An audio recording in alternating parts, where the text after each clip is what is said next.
Welcome to episode 5 of Screaming on the Inside. My name's Lee. I'm the admissions supervisor for UK Addiction Treatment Centres. So we'd like to give a warm welcome to a UKAT alumni member, Mark Rathbone. Now, Mark attended our Banbury Lodge Centre back in 2019 and he's done really well and has been in recovery ever since. He joins us today to discuss his experience and share his story. So today's podcast is going to be about early recovery. But before we start talking about your early recovery, Mark, can I just get your view of what you thought recovery was going to be like when you went into treatment? Yes. When I first came out, I hadn't really got much of a clue what it was all about. I was still under this sort of delusion that I could have some treatment, and after a certain a period of time, I might well be able to go out and enjoy the occasional drink, and get what I thought was on my old life back, but at a very much reduced scale. But obviously, my experience is that just, it wasn't the case. And the second time that I went into Banbury Lodge, which was sort of 5 or 6 months after the first time. The second time, I was really broken physically. I could for the first 3 days I could barely walk with the treatment, and I remember sitting on the bed in my room and thinking, right, this can't go on the way it's going. It's my outlook of life has got to change. And then I sort of made the approach that I wanted to give AA 100% of my time, because everything I'd tried up to before then, I tried to stop drinking when I was 50. My second time round, when I was at Banbury, I was 56. So I'd been going from relapse to relapse in between. And you've been trying for a while then. Time. Sorry? You've been trying for a while to get sober. That's it. I'd been trying, and it was just relapse after relapse. The longest I think I did in those 6 years was 18 months. But I was sort of white knuckling it all the time. I wasn't happy in my sobriety sort of thing. It was always a struggle. And the second time round when I was in, I realised that this just couldn't go on. I needed to approach life differently, and that's when I remember I thought I want to give AA a proper go. Before I just paid it lip service, and it wasn't sinking in. But when I decided to give it a second go, it worked almost immediately for me. When I came out of Banbury Lodge, within a week I'd found out my first AA meetings in Tenby, where I live, and there was another one about half an hour drive further away, and I started to do at least 2 meetings a week. Time and time again, at least 2 meetings a week, and things started to settle down. I started going through the big book, and it altered the way I started to look at life, and it made things easier.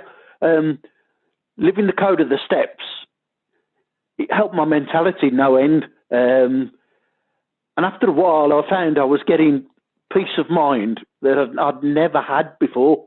All through the years that I tried to stop drinking, I was always having a mental battle with myself, and to stay sober was always a struggle.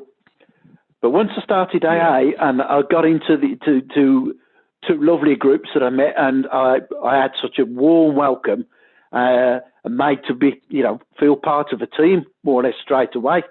And the guidance that they gave me, I found it was immensely helpful.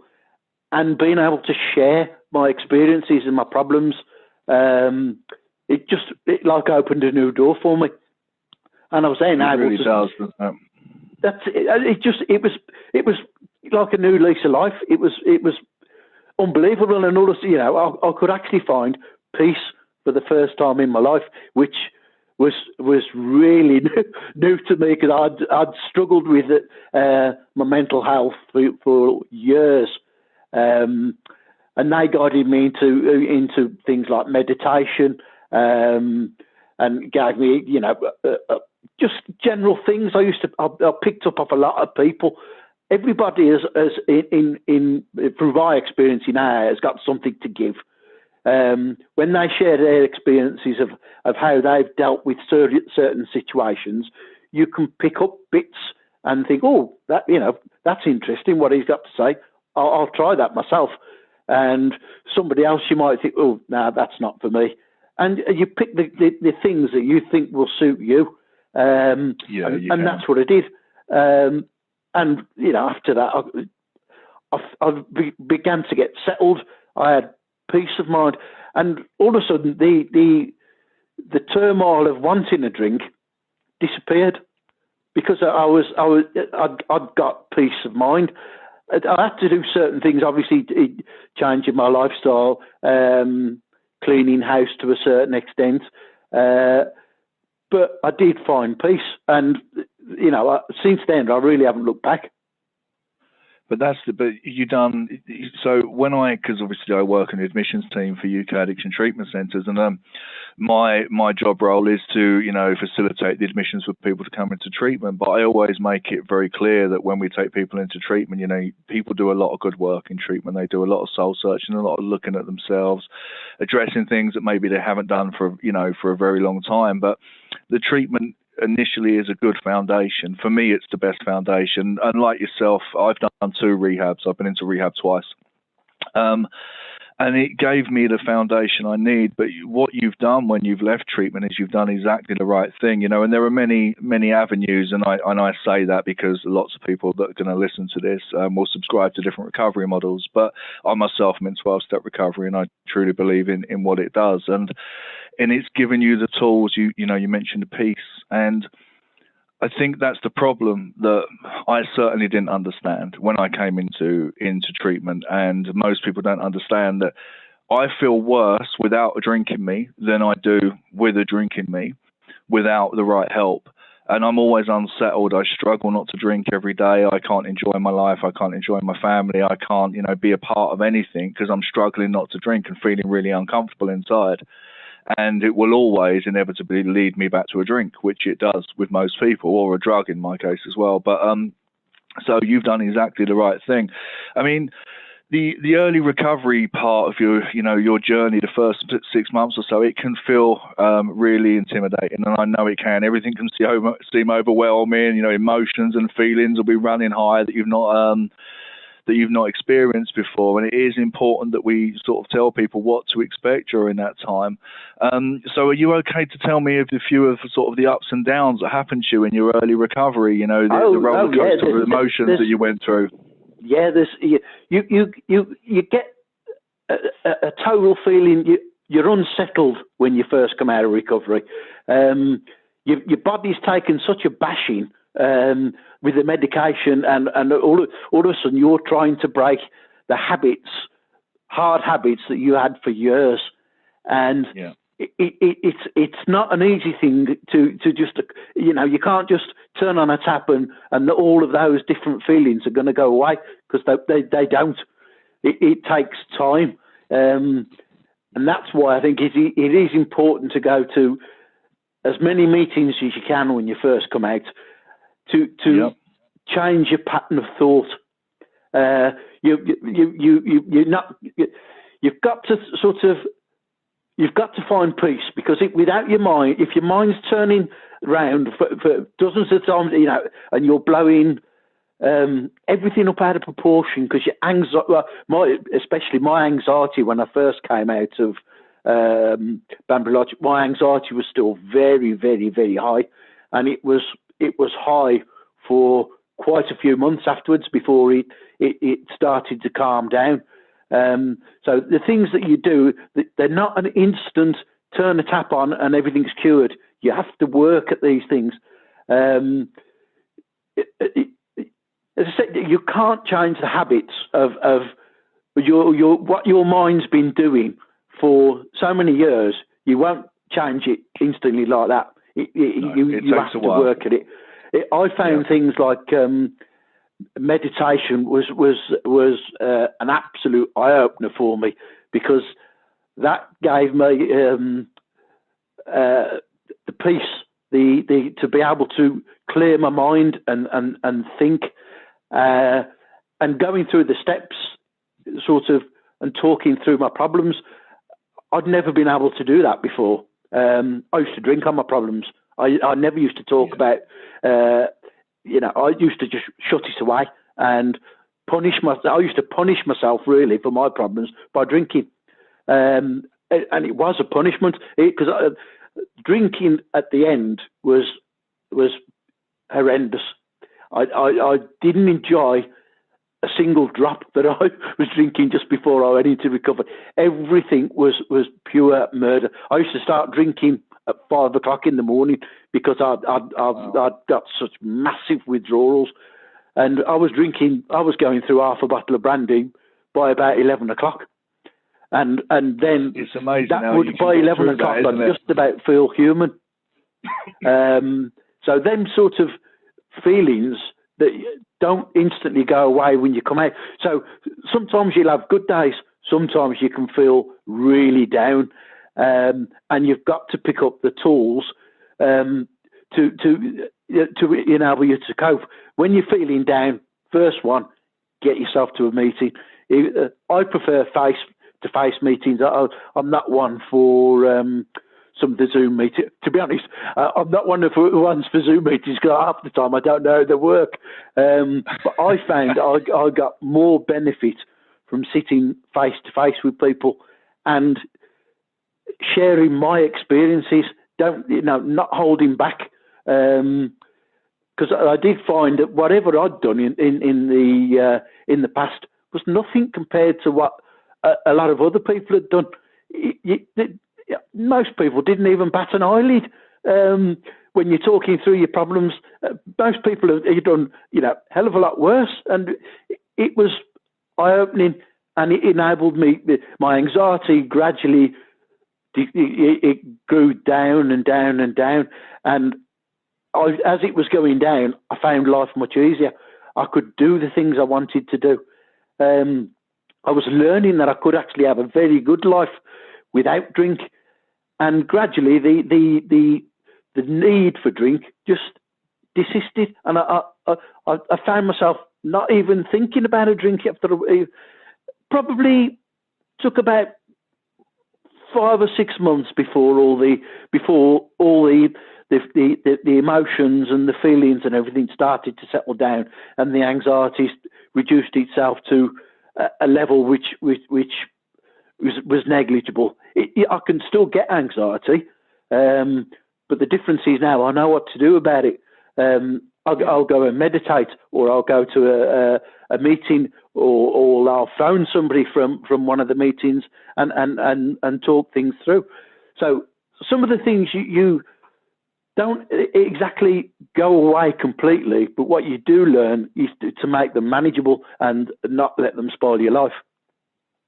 Yeah, but anxiety, I think, is every human being suffers with anxiety. But like you said, you drank on it for a long time. There's anxiety. I used to think everybody was talking about me and everything. My anxiety was massive. I was a great mind reader, and no one was ever thinking good thoughts about me. It was always bad. I know exactly what I mean. I'd sneak out I hid bottles in the garage, and I used to in the morning I was sort of sneaking out of my own house into the garage to get a drink, and I was convinced all the neighbours were staring out the windows at me. My anxiety was that high, because I didn't want to bring the drink into the house where my wife was, so I'd leave it in the garage. And, I was visiting the garage every 20 minutes. So if the neighbours must have thought, if they were watching, what's he got in that garage that he's in there every 20 minutes? But that was how my anxiety was. It was horrendous, and then talking to people towards the end, I found very hard because I used to get very emotional.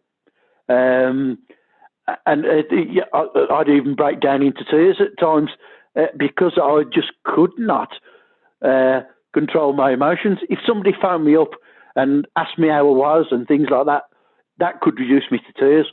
My anxiety was that high, and it does take a long time before that goes down, but it does.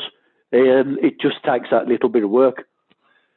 It does with the right work, and I think I like what you say, because you say it takes work. And the thing is with people who are going to be listening to this, the majority of the people, and myself before as well, when I'm in active addiction, whether I'm taking drugs or whether I'm drinking, I take that drug into my body or that drink into my body, and I get an instant solution to the anxiety. It just does what it's supposed to do, and it did that for many, many years. The thing is with recovery, and you've touched upon it quite a bit there, is it isn't an instant fix, and it takes some work. Now, my first 6 months, year maybe, of being abstinent from drugs and in recovery, I was up and down, and all the time. So 1 minute I'd be really happy and elated with life, the next minute I'd be quite down. To speak to people about it, and they'd say, Lee, as long as you don't pick up during these times and you're doing what you need to do, and I do what you do, I do lots of meetings, I sponsor lots of men, I reach out to people, I do lots of things, I also pray and also meditate as well, but as long as I'm doing them things and trying to get myself out of it, as long as I don't pick up, it's a good day. I learned that in early recovery. Every day you stay clean and sober, that's a good day. Yeah. And it's got easier, because I think the longer you're in recovery and working on yourself, the more your emotions will level out, the more you'll be able to deal with them. I think in my case anyway, I've grown up a lot in terms of being very childlike when I come into recovery, because I'd never really dealt with life, or hadn't for many, many years, to actually getting some coping skills and strategies that everybody else has, that they've developed over the years, whereas I wasn't, because I was out doing what I shouldn't have been doing. Totally. It's you're discovering a new set of feelings, as it were.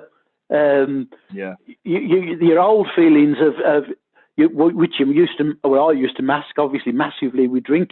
All of a sudden, those feelings are different, and without the drink to reach for it, you just have to have different methods of approach It's just, I don't know. It is like being born again. It's you start from a very childlike way in coping with your feelings. It's all new, and they can, your feelings can be a bit raw when you first come out, because you have to face certain things, and sometimes they're not pleasant in facing them. You have to sort of, as it says in the book, you do an inventory of yourself, and you discover things sometimes that you might not be too happy with knowing, but it's an important part of your recovery to face these feelings and to be able to deal with them in a constructive, rather than what you did before, to deal with them in an abusive manner by just picking up a drink and drinking them away. Yeah.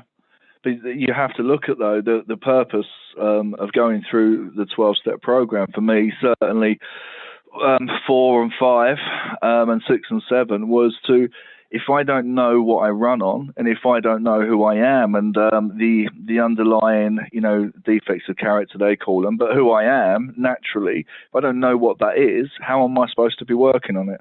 How am I going to know if these things are cropping up? And that's the way I looked at them steps. I mean, obviously, drinking was taking up or consuming probably 95% of your day, if not drinking, but thinking about it before you come in. So have you been able to, pick up old hobbies, or create new hobbies in your life, or new things, new loves that you like doing?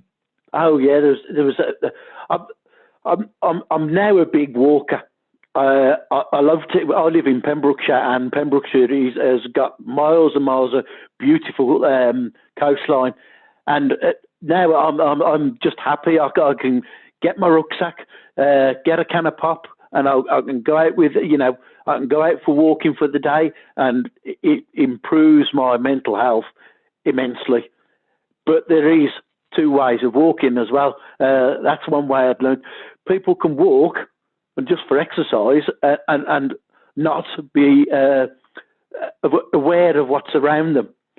And the tricky with walking to help you mentally is to stop, take time, and look at what's around you. Actually, observe, and rather than using it as I've got to cover 3 miles today or 5 miles, and off you go charging off.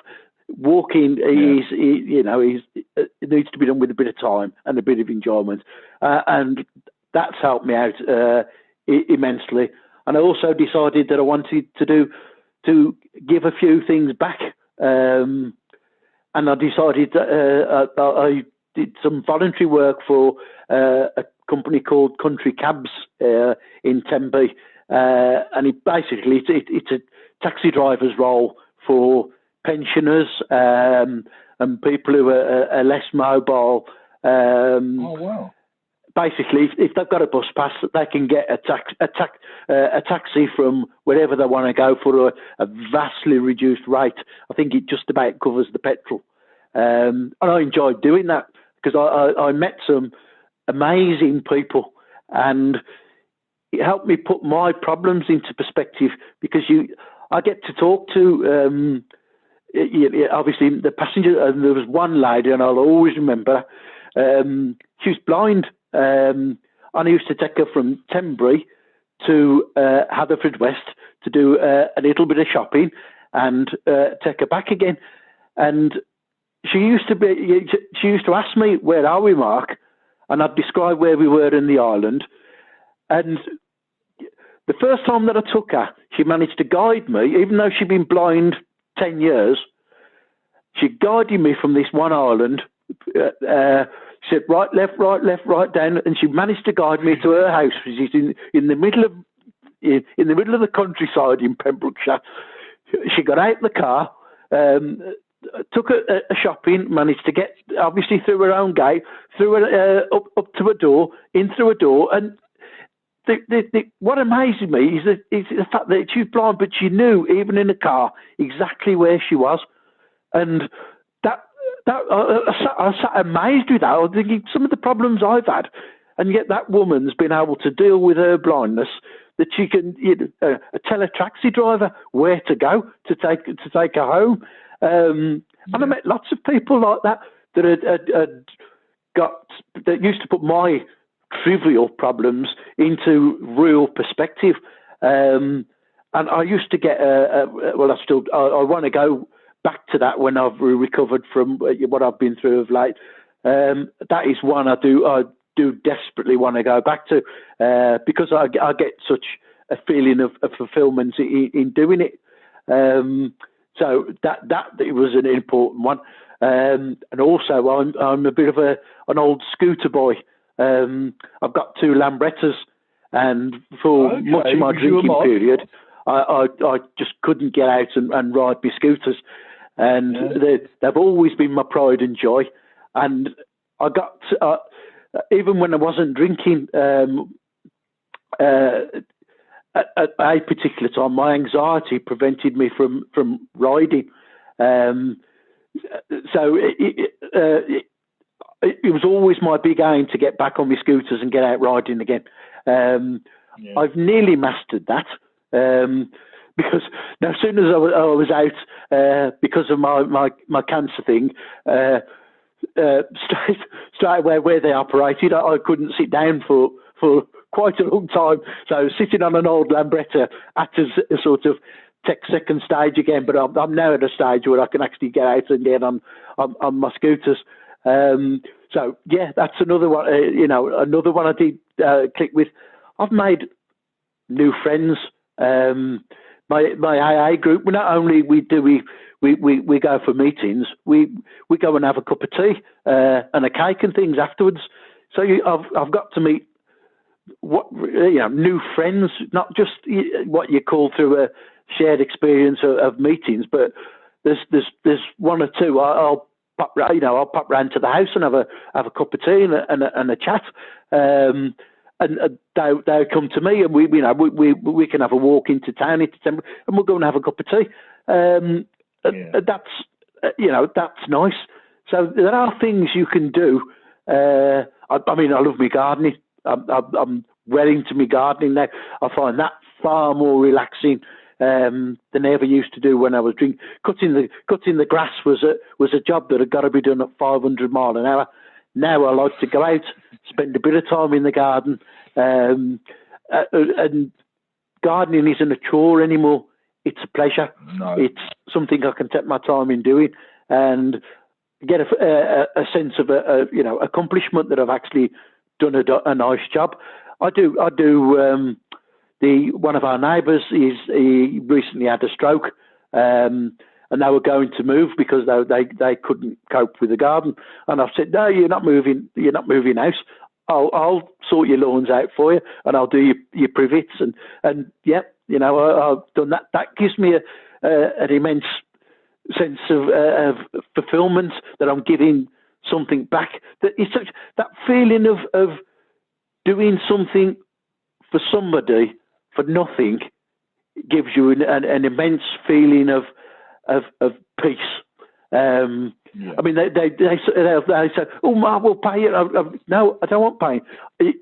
Just the fact that you let that I'm know that I'm doing something for somebody gives me a lot of fulfilment, and it helps my mind and gives me that sense of peace and well-being, and that improved my mental health. Now, and plus the fact I get to chat more with them, which helped me when reduce my anxiety. Now I'll chat to anybody without the slightest instance. Where when I was drinking, my anxiety that was just I just couldn't do it. I was so timid and just withdrawn within my own shell that I never used to speak to anybody. But now, if anything, now I'm probably a bit too much of a chatterbox. But those are the sort of things that I did that helped me. Yeah, it's. You mean you mentioned so much there. Giving back to other people. I was a very, very selfish man in my addiction. Didn't see past the end of my nose really and see how it affected everyone else. And it's a part of the 12-step recovery program, isn't it? Going and helping other people, doing service when asked through meetings, either, at regular meetings or sharing at meetings or through sponsorship or even you can go up in the service triangle, can't you, or down as we look at it. There are lots of ways to get out of self, helping other people, really, doing things for other people will make you feel good about yourself. And I think for me, it's a very important part of what I've been doing as well in my life, because I have to be like that, or I can slip back into that old way of thinking, the way I felt my whole life, which was really, that people were there in a lot of cases to sort of please me, because addiction made me very, very selfish. You did mention that you've had cancer, and I know you're in remission from that. And are you able to tell me a little bit about that and how you stayed sober dealing with that? Because I've not had to deal with anything personally that big in my recovery. And when you told me yesterday when we spoke on the phone, it just blew me away. How somebody can get through that and not pick up a drink. It was really quite an eye-opener for me. So are you able to say a little bit about that? Yeah, fine. Yeah. It's obviously, I came out of Banbury Lodge in the August. And that was obviously the beginning of my recovery. I was doing, I was doing very, very well. And then came lockdown, which was sort of March, April, wasn't it? And after a few weeks of lockdown, I began to feel uncomfortable in sitting down, and I thought this isn't right. And at first I thought I'd got piles or something like that from sitting on my backside for too long because of not being able to get out, because we were all obviously virtually prisoners in our houses by then. But I thought, no, this isn't right. And I managed to get an appointment with which the first step was the nurse, and I had a blood test for my prostate, and that was clear. But I was still in a lot of, getting a lot of discomfort. So I said, well, what's the next step? She said, well, I'll try and get you in to see the doctor. Went in and seen the doctor, and he gave me an internal examination, and he told me immediately to get up to the main hospital in Haverfordwest, and I got to see a specialist straight away in there, and I could feel a growth down in my backside. So I had a series of tests, colostomies, cameras and things like that, and within a very short time, they'd told me that I'd got bowel cancer, which was obviously in the heat of lockdown. So at that particular time, none of the operations were happening. So as an intermediate thing, I had a course of radiotherapy, which was fine, but all that did was irritate the cancer, and probably, it did. It caused more pain. But then as things started to cool down a little bit with the COVID threats, I managed to get my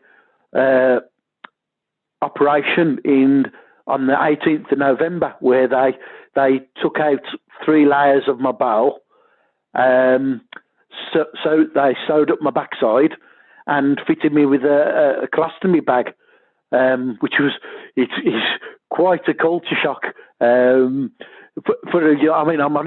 57, so I'm quite young really to have gone through that sort of operation. And when I came out of that, I found out after 3 weeks that what they'd taken out, they'd done certain tests on, and there was still cancer in my lymph nodes inside my bowel. So they told me I'd got to have a course of chemotherapy, which I had 4 months of, which knocked me about something awful. The side effects were quite bad. You get real vicious pins and needles in your hands and your feet. You can't touch anything that is even remotely cool. Everything has to be warm. You can't eat anything cold. Even just a sandwich, unless it had got something hot inside it, it had clammed my throat up and shut up all my airways. So the chemotherapy side was very hard, very, very punishing physically and mentally, because it's very hard to keep yourself motivated when you feel so ill. You feel sick all the time, so tired and lethargic, and just generally so unwell. And obviously I had my 4 months, and I was praying that originally I was down to have 6 months, and I heard that in certain cases after 4 months, depending on your results, they stop at 4 months, and I was praying they were going to keep it to 4 months. And I had another scan at 4 months, and it was clear, that was about a month ago. Wow. So I'm in the process now of recovery from the chemo, which I was told will take about 4 months to get my strength back. But to be fair, that is increasing every single day. I'm now doing my decent walks again. I can do a lot of things that I couldn't do before, and I've discovered this new magic thing called ice cream that I couldn't have for so long. And I'll be honest, one of the things that I discovered when you first go into recovery is a sweet tooth. And I've discovered my sweet tooth again with ice cream. It's just a relief to have something nice when you've gone through a sort of, well, it was just over a year of the treatment, all in all. So it was hard, but my AA group is the thing that kept me going through it all. They regularly they'd text me during the week, how are you doing? How are you coping? They'd phone me during the week rather than just at the meetings. There was a few meetings I couldn't manage to go to because of when I was having the chemo, because purely I just didn't feel too well. But if there was any reason I didn't go, they were on the phone.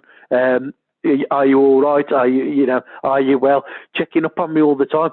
And even when I was in hospital, I was getting text messages that they were praying for me, and things like that. And it lifted my soul, and it gave me the will to not have one of those magic, well, I call epic moments, which once a time during treatment you do get these feelings of why am I doing this? I've got cancer. I'm going to go and have a drink. Those feelings did cross my mind once or twice, but the support that I got from my AA group and what I'd learned through AA is not to any longer react on impulse. Every impulse that you get in your head, like those stuff it moments and things like that, to stop, to take a step back and think, and don't react anymore on impulse. Think about what you're doing, and those things that I'd learned, and the support from my eye gave me the courage to do it. And to be honest, I owe my life to AA, because if I hadn't found AA after my recovery, I would never have got treated, because I'd have still been drinking. There is no way I would have got treated. Through the COVID particular period, they were only doing certain operations, and you had to sort of tick the boxes before they'd think about doing it. And I'm sure one of them was you do not drink. And I was openly honest with my surgeon. I'd told him what I'd gone through, and he could see what I'd been through in the past, and he was quite happy to carry on and operate, even though so many people were cancelling operations, because the few that they were doing, a lot of people didn't want to go into hospital because they were convinced they'd catch COVID while they were in hospital. The way I looked at it was, if I don't have the operation, I'm going to die anyway. So go ahead and do it. But I can honestly say AA saved my life, because without that, I wouldn't have been able to stop drinking. Without stopping drinking, they wouldn't have operated, and I would be, if I wouldn't already be dead, then I'd certainly be well on my way by now. So it made it easy for me. It all the treatment and the when I was feeling down and things like that, I knew I'd only got to pick up a phone and speak to somebody in the group, and I could find peace again then, and I'd be given the encouragement to carry on and give me that sense of well-being. And it's very important to feel as if you're part of a team with these sort of things. And I was determined all the way through my recovery I wasn't going to let the team down, and that helped me immensely. It gave me solid foundations to work on, and I'm immensely grateful to everybody in my group. It's so refreshing, or it's so supporting to come out of anaesthetic and be shoved in a room and you're in so much pain. I was having to be turned over every 2 hours when I first come out of the anaesthetic, which was another. I also found out the hard way that I was morphine intolerant. I was pressing this little buzzer for my morphine fix to kill the pain, but it just wasn't doing anything. And it took 2 days before they managed to find an alternative medication that I could take to kill the pain. So the pain was horrendous, but I'd only got to pick up my phone and I'd have text messages off the people in my group saying that they were praying for me and, how are you doing this morning? Are you okay? And things like that. And that gave me a great deal of strength. And I'm immensely grateful for, all the people in my group, because it just helped. It just gave me a lot of strength, inner strength, which I'd never had before or didn't think I'd got before when I was drinking. But I found out that when push comes to shove, deep down, I'd got that willpower, I'd got that inner strength that I can now I can pull on, and it was very eye-opening. It was very humbling. The whole thing was humbling, even from the staff. People being so kind. That was another thing. I wasn't used to people being nice to me because I'd always shied away from things like that. And it was nice to have people saying, "Oh, you're doing really well," and things like it just opened up another can of worms again of emotions, but nice emotions this time. And to be honest, I people have said how they were amazed I was, how I never got down during treatment.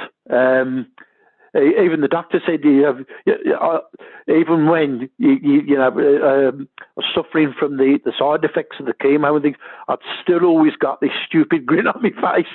And I'm convinced that was help from my AA group, because I knew I weren't on my own. Yeah, but then, you managed to get through something that's, life-changing, and you didn't pick up. I mean, the thing is that you was able to stay sober throughout that whole traumatic treatment, and not only stay sober, but to, turn it around and make the best of, what was going on. And it's amazing what people can get through with the right support and the right ongoing support and the right recovery programs.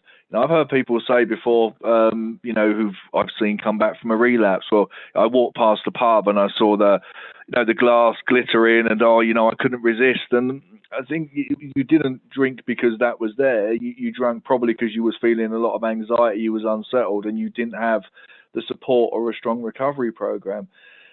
The idea of going out in recovery. So my experience of early recovery was I stayed out of anywhere that served alcohol for around 9 months or so. I went to the odd restaurant, but it was very uncomfortable for me. How do you feel about that? Are you able to, probably now you are, but when you were early, were you able to go out? Were you able to go out and eat? To be honest, I'm one of these people that believe you got to face your problems head on. And I've always, not necessarily because of drinking, I've always liked pubs. I'm fascinated, especially if you go to places like York and things like that, and you've got these oldie worldy pubs. I've always had a fascination with pubs, and I just want to look inside and have a look around. And I was determined once, when I did come out of Banbury Lodge, I did stay away from pubs for probably 4 or 5 months until things started to settle down. But it was one of the things that I didn't want to spoil my life, and it was also I'm always pushing myself, and I wanted to challenge myself to say that I could go into a pub, I could have a meal, I could sit and chat with friends.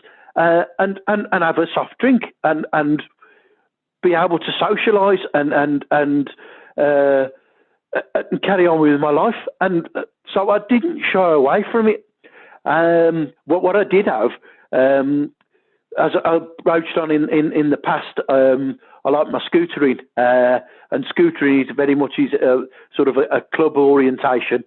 And I was open with and honest with my friends in the scootering club that I'm a member of. You know, what I'd been through, and when we used to go riding out, we always end up riding out. It's always a pub orientated. They were always watching what I was drinking. They'd always, you know, and they were looking out for me. And I was quite honest with them. I'd said that at times, you know, if I'm feeling uncomfortable, I'll just disappear and go. I won't say goodbye to anybody. If I've got that, so you have that plan anything that's an impulse enters my head. Strategy. Yeah, that's it. You've got to have that exit strategy, and they all totally understood. I mean,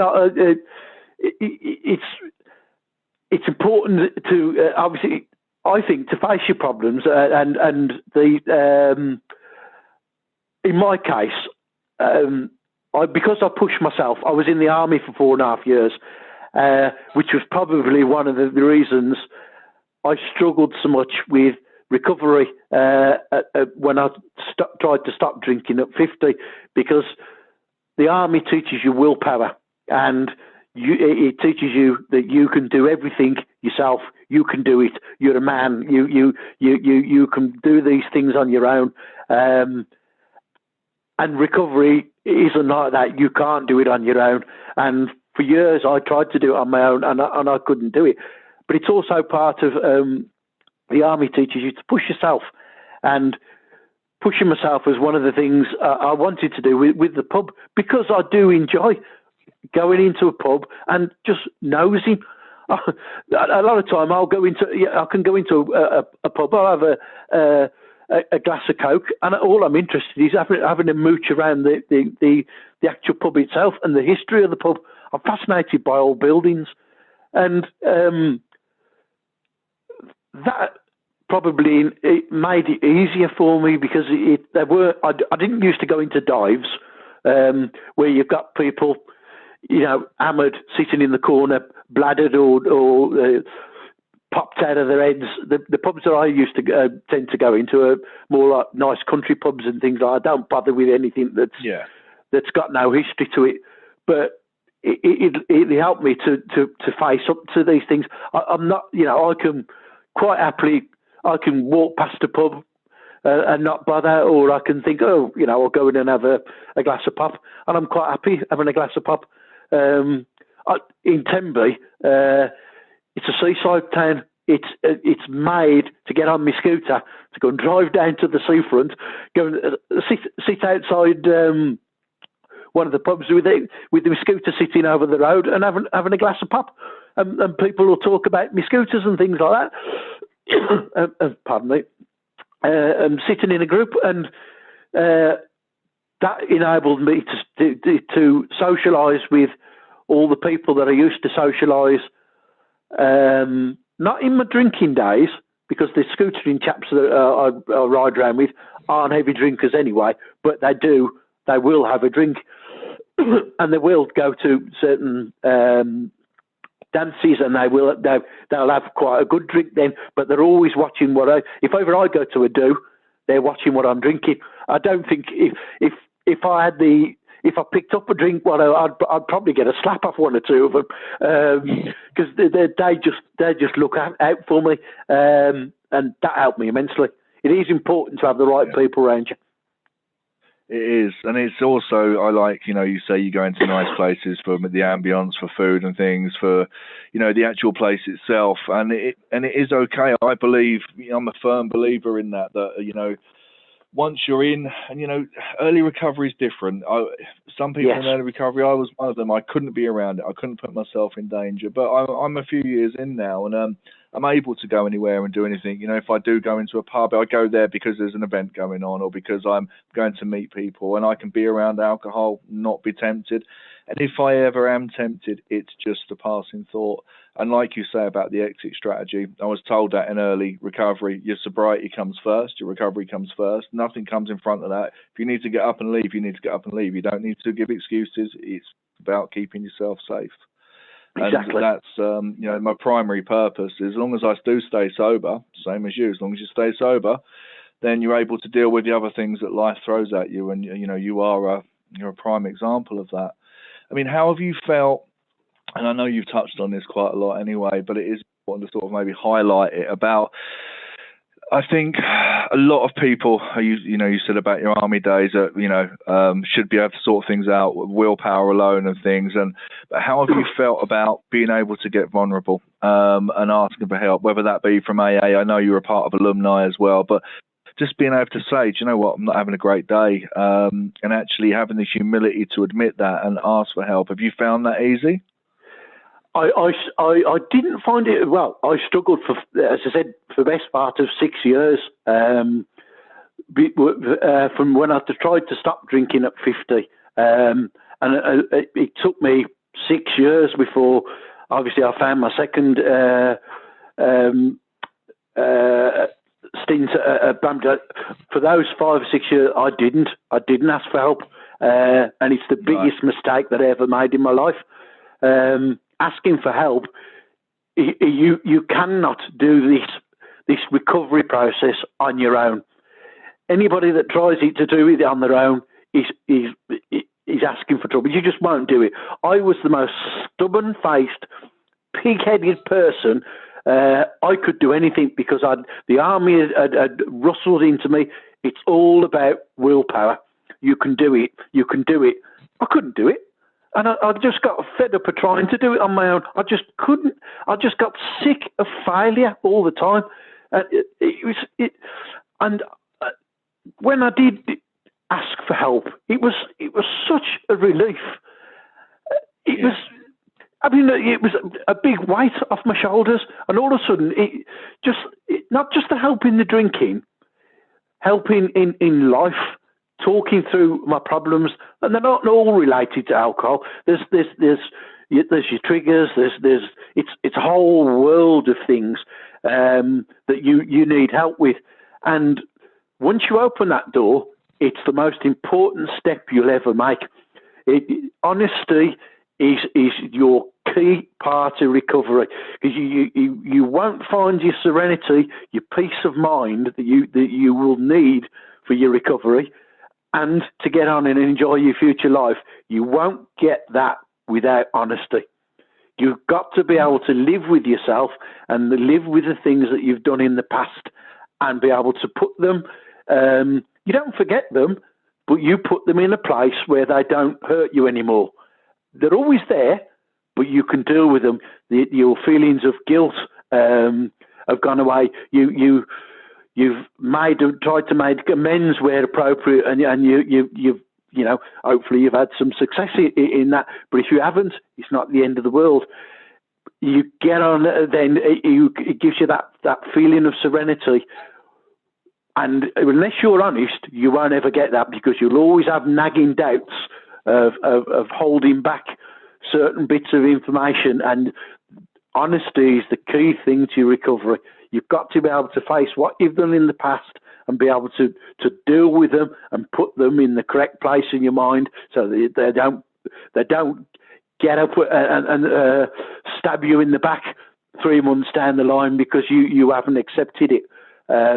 You've got to be able to put things away and live comfortably afterwards. But without that, without honesty, those things don't happen. No, that's true. And it is, I think it shows strength of character when people ask for help. I've never had someone approach me for help, whether it be in a professional capacity at work or in meetings, and you think, oh, you're so weak or anything like that. I think it shows real character and real strength to be able to ask for help. And also, people who have been sober a little while, it's okay to say, do you know what, I'm not having a great day. My head is absolutely doing one. And it's good to, sort of reach out and talk about it, because you would never feel, I don't know about you, I suppose you're probably the same as me. It's never an inconvenience to take a phone call. I always like helping people, and I'm sure people do when I reach out to them, and I do. I have a sponsor, I have good friends who I speak to, and tell them. And like you say, it's not always, it's not about, for me, that I'm going to drink or pick up a drug. It's not been like that for quite a long time, but it's just about life stuff, which I'm pretty sure if I didn't deal with would eventually come back to a drink or a drug, but it's not about that at the time.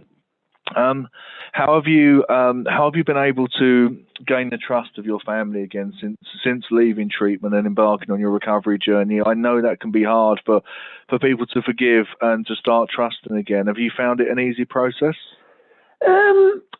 Well, to be honest, the family history was my dad was an absolute he was an alcoholic, and I sort of followed in his steps. And the family, to a certain extent, got used to that. Because even when I was working and in the army, I was drinking heavily all the time, and that became the norm. And when they saw that it started to affect my mental health and my physical health and things like that, they were concerned for me. But they were supportive. Nobody ever really jumped on my back and sort of punished me. They were always there to try and help if they could. So I didn't have many sort of. The person I was harming when I was drinking was myself. I didn't.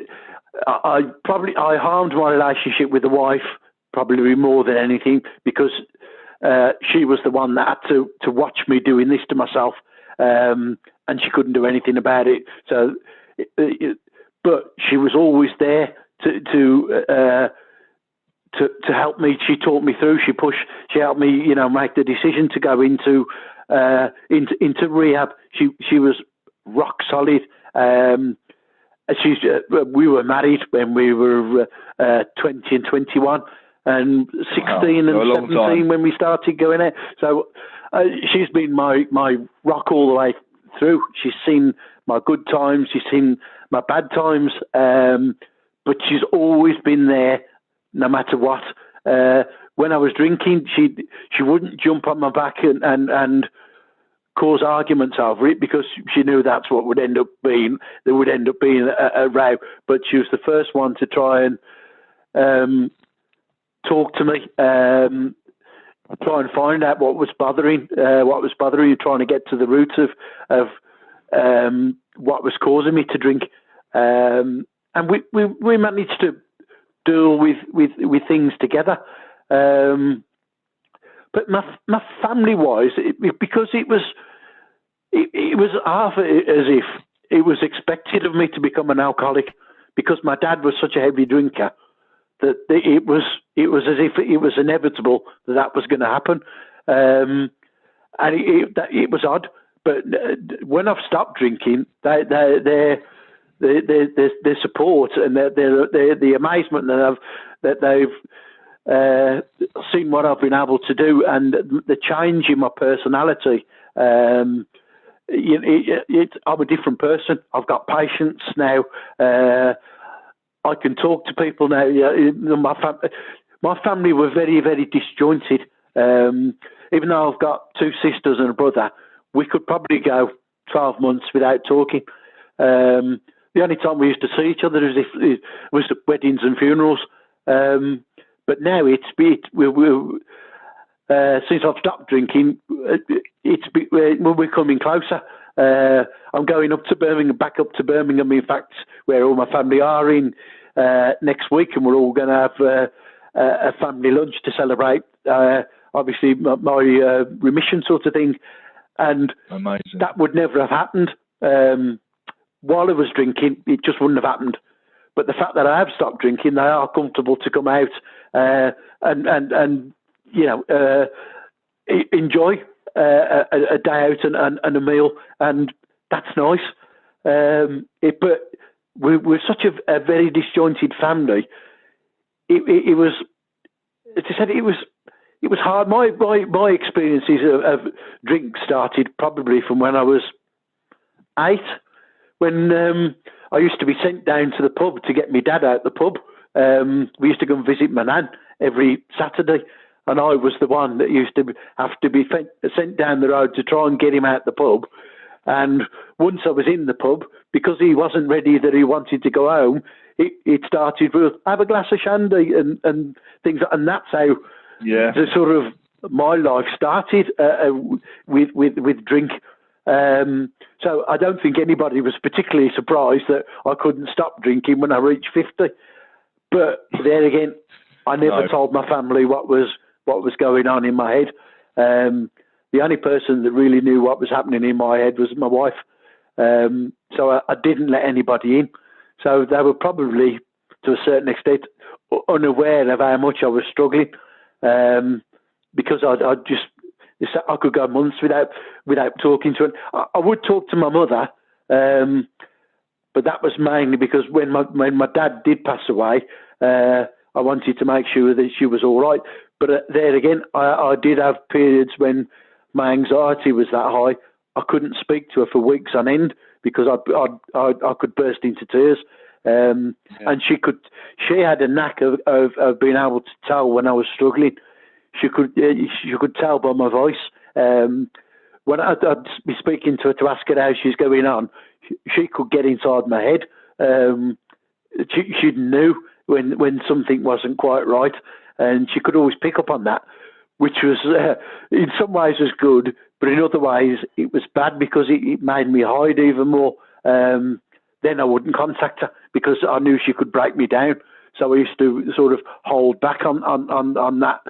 And again, just bottle it up, which just made things even worse, leading to even heavier drinking, if that was even possible. But overall, I found my family to be very, very supportive. The only one I haven't been able to approach is my son. But that is probably because that is the part of the house clearing that to have, not to drink again, because he was one of the sources of my relapses, because he used to get into that much trouble, and I used to take all his trouble on board as if I was suffering it. And that was one of the clearance things that I had to have. I had to sort of put him on a back burner. And to be honest, I haven't spoken to him for over a year now. And I've learned to deal with it because it's an important part of my recovery. It was one of the triggers that I identified that would constantly lead to relapses. And he knew it. And he used to pray on it. And it was part of my house, part of the house clearance I had to do. Sometimes, even as you said, a personal family relationship sometimes can be unhealthy. And if you have to do that as part of your sort of house clearing to make sure you stay on the straight and narrow, so be it. And that's what I had to do. And I don't worry about his problems anymore. He's a man now. I used to worry about everything that he used to do. I don't anymore. I leave that to my higher power now. He does all my worrying for me, and that helps no end. Well, that is a nice way to look at it. It really is. And I think I think it's obviously been difficult with the relationship with your son, but in terms of being able to come into recovery and put things right with your wife and things, it's obviously testament to the work you've put in. But some people are going to struggle with being able to integrate back into the family unit and to be able to integrate back into life as well. And it can be difficult, and it takes time for some people. I remember I was about 5 months, not even 5 months sober, probably about 3 months sober, really, really new. And I was late home from a meeting, and my partner phoned me. She said, "Well, where are you?" I said, "Well, I've gone out for a coffee." And she said, "Oh, well, I was worried." And she said, "Okay, I'll see you when you get in." And I spoke to the guys I was in the car with, and I said, "That's great." And she don't trust me. I mean, look at that. Look, I'm thinking I'm doing so much hard work, and she's not trusting me. And one of them just turned around and said, "How long did you drink and use for, Lee?" I was like, "Well, 26 years." And she said, "And how long you been sober for?" "Well, 12 weeks." Well, come on, let's just look at this. Right, it takes time. It does take time. It's trust is a thing that takes a lot to earn again and can be lost in a millisecond. So, definitely, it is important to keep working on yourself. And I do like your general outlook around recovery. And that's what it is if I can get through the day, my sort of daily routine is if I can look at my day at night, which I do. If I haven't lied, if I haven't manipulated, if I haven't been unkind to anyone, it's been a good day. I like to look at it as if I'm quite happy telling my sponsor, my wife, and my family about my day, honestly, then it's been a good day. Exactly. If I'm quite happy to be honest, then it's been a good day for me. And do you mind me asking your sobriety date, Mark? I came out in. I went in on the 18th of August. I was in for a week, which was because I should have gone in for longer, but I hated leaving the wife on her own, so I went in for the week. It'll be 2 years this coming August. Amazing. Okay, so you're coming up to, excuse me, I know we keep it in a day, but 2 years. I round mine up as well. The one thing I learned, which helped me in no end, never mention time. Some people always want to achieve, it's been 2 weeks, it's been this. I do what you've touched on today. I only do today. Never. I don't look at I've done 6 months and bragging. To me, time is a non-entity. You're just living for today and enjoy the day. I always find that, especially with early recovery, the time period used to put a bit of pressure on me. That it used to sort of make it drag. Whereas not thinking about it, it just time passed and it just went a bit easier. Yeah. I agree. I mean, time doesn't buy recovery, most definitely not. And you can only ever stay sober right here and right now. Exactly. I've never stayed sober next week or next year today, but I can stay sober today. How do you feel? Because obviously I just wanted to sort of get an idea of how long you've been sober for, because I think one of the biggest things in, what does it say in the big book, that resentment is the number one offender. I'm a firm believer that complacency for a lot of people can be just as big an offender as that. How do you keep it fresh? I mean, are you still doing what you were doing when you first got sober? I'm still doing 1 or 2 meetings a week. I enjoy my meetings. To me, they're my maintenance schedule. I made up my mind, not long after I came out of Banbury Lodge, that I would be in recovery for the rest of my life. And the sooner I deal with it, the sooner I can get on with it and enjoy things. And then things become second nature and enjoyable. They're no longer hard work. I don't look at my AA meetings as a chore. I look at them as a chance to touch base with my friends, to share what sort of loony week they've had. The little things that have sent them tap do lally for a day sort of thing. I don't find that as a chore. I find it refreshing. It's like going into a petrol station and filling up your motor with top grade petrol. That's the way an AA meeting is to me. I can come out refreshed. My silly little, trivial little thing I'd probably got flying around in my head before I went into a meeting doesn't exist anymore. It's gone. That helps me immensely. Things are fresh all the while. I don't struggle with things to say at a meeting. Because now I'm doing so much more. So I'm walking. I'm hoping to get back into my voluntary work in the next in the next few weeks. That again gives me another topic of conversation to talk about at our meetings. But I cram a lot in to life now. Because we're never at home, or hardly ever at home, because we get out walking. Last week it was our wedding anniversary last week, and on the cuff of the moment decided to go from Tenby to Bodden Garden, which is Conway right up towards Llandudno. It was 180 odd miles away just to go to the National Trust Garden Centre there. That's beautiful, have a walk around. You're able to do stuff like that. Yeah.